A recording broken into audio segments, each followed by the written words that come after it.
Sherlock Holmes. Please don't get comfortable, we won't be here long.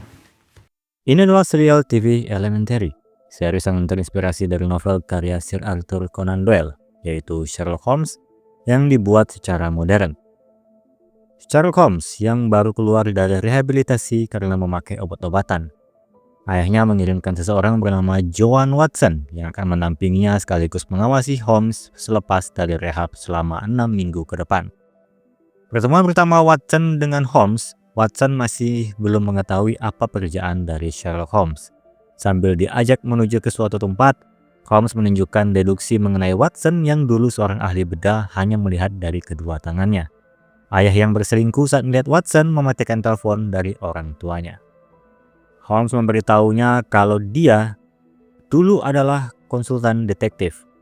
Untuk menjauh dari obat-obatan, dia mencari kesibukan dengan kembali menjadi detektif.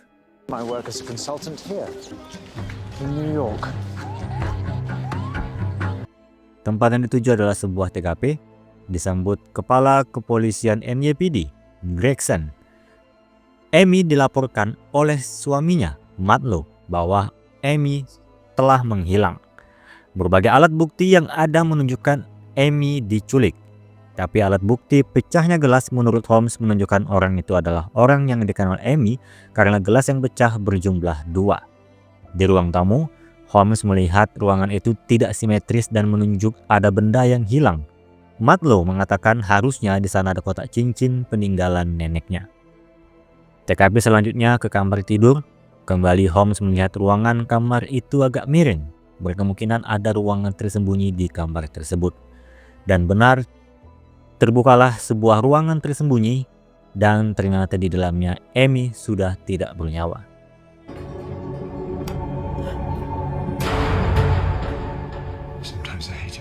Tuduhan polisi mengarah ke Matlow, tapi menurut Holmes, melihat bekas memar yang ada di leher Amy tidak cocok dengan tangan suaminya yang kecil. Hal itu juga dipastikan oleh Watson.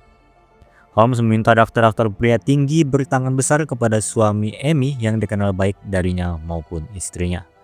Pergilah Holmes dan Watson ke tempat kerja Matlow dan Amy, yakni di sebuah rumah sakit. Bertemu dengan Falk, rekan kerja Amy. Dia pernah bertemu dengan Amy untuk menanyakan operasi plastik yang dilakukan Amy 2 tahun lalu. Falk menanyakan itu karena untuk pengumpulan dana di rumah sakit.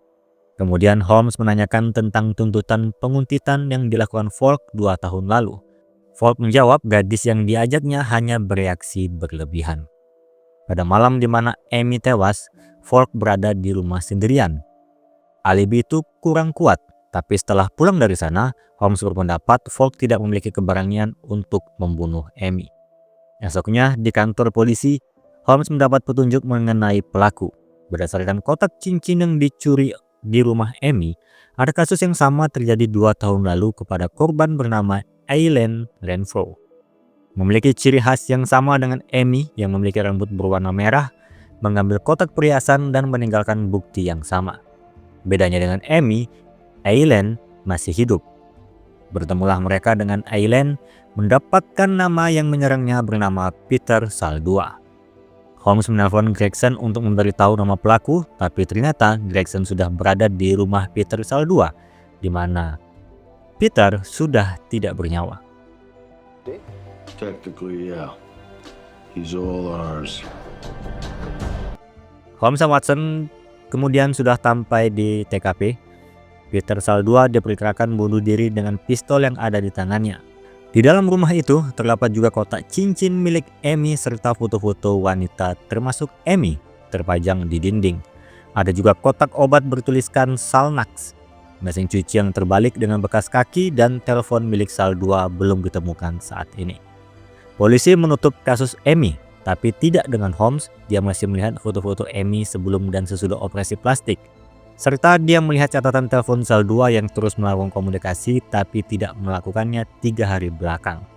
Rekening korannya terdapat beberapa cek dibuat untuk Dr. Roland, seorang psikolog yang padahal sudah meninggal 2 tahun yang lalu. Setelahnya meminta pertolongan Gregson, Holmes mendapat berkas psikolog Saldua yang sudah meninggal itu. Berdasarkan rekam jejak psikolog terhadap Saldua, Holmes menyadari sesuatu. pergilah Holmes menemui Watson yang berada di opera. Menanyakan obat Salnax bagaimana bentuk obatnya. Setelah Watson memberitahu bentuk obat tersebut, dia lalu menelpon detektif Abreu meminta alat bukti obat Salnax yang Holmes yakini obat itu isi dalamnya berbeda dengan yang seharusnya. Sekarang Holmes dan Watson pergi menuju rumah sakit. Entah bagaimana waktunya pas bertemu dengan Mantlo.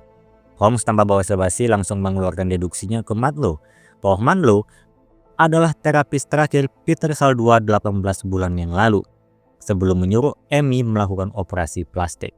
Saldua seorang temperamen dan memiliki catatan kekerasan yang ingin memperbaiki diri. Usaha pertamanya kepada Dr. Roland dan kedua kepada Mantlo. Kebetulan Mantlo memiliki keinginan untuk membunuh istrinya, jadi dia memanfaatkan Saldua. Saldua yang sebelumnya melakukan kekerasan terhadap Eileen merasa tidak cocok penampilannya dengan Amy. Maka Mantlo menyuruh Amy untuk melakukan operasi plastik dan merubah warna rambut menjadi merah.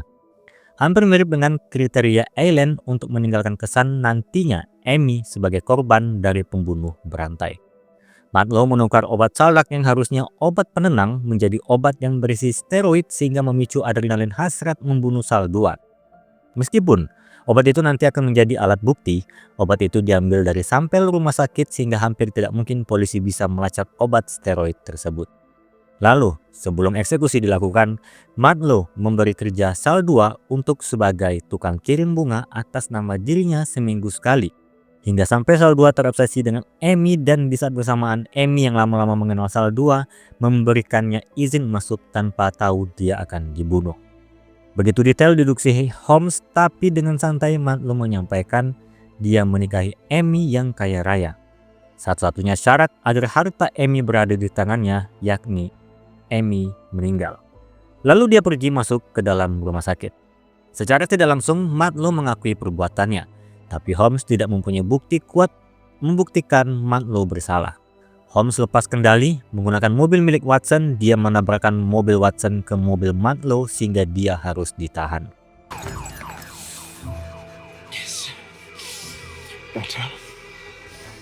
Watson pergi ke rumah Holmes sambil menunggu persidangan Holmes besok.